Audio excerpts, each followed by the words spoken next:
Hi guys, welcome back to my channel. তো আজকে চলে এসেছিলাম বাড়িতে, মানে অশোকনগরে। আর তোমরা সবাই জানো এখন বাণীপুর মেলা হচ্ছে। তো যখন বাড়িতে এসেছি, মেলা কি মিস করা যায়? তো দেখো, আমি, মা, ভাই, বোন চারজনে মিলে চলে এসেছি। আমার মা বাবা তো কাজে আছে, সেই জন্য মা বাবার সাথে আর আসা হলো না। তো সেই কারণে আমরাই ঘুরে নিলাম, ভাবলাম এত সকাল সকাল একটু যাই, ভিড়টা কম হবে, তো ভালো মতো দেখতে পারবো। সেই কারণে দেখো চলে এসেছি। প্রথমে তো চলে আসলাম প্রদর্শনীর ওদিকে, দেখে ওইদিকে বিজ্ঞানের ওইদিকে চলছে, এটা আমার ভাইয়ের স্কুলের সবাই।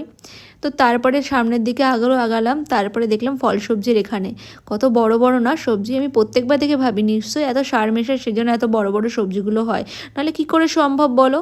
তো চলো এইখান থেকে আগিয়ে আমরা কিনে নিলাম চশমা। তারপরে আরও আগিয়ে দেখলাম এই কুটির শিল্পগুলো, বেশ সুন্দর সুন্দর চটি ফটি অনেক কিছু।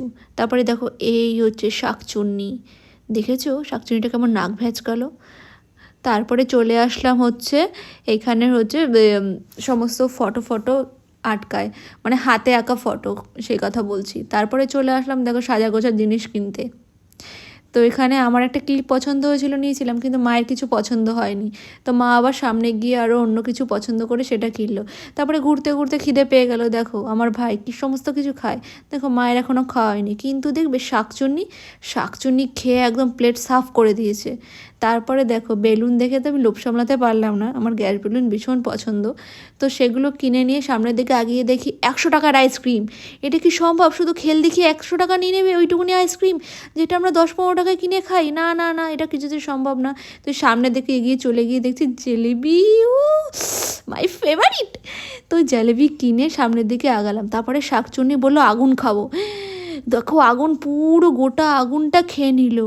ও মা গো, শাকচুন্নিরাই পারে এরকম আগুন খেতে, আর কেউ পারে না। তারপরে খাওয়া দাওয়া সেরে আমরা আরও বাড়ির দিকে চলে গেলাম। তো চলো আজকের মতো ব্লগটা আমি এখানেই শেষ করলাম। কেমন লেগেছে অবশ্যই জানিও। টাটা।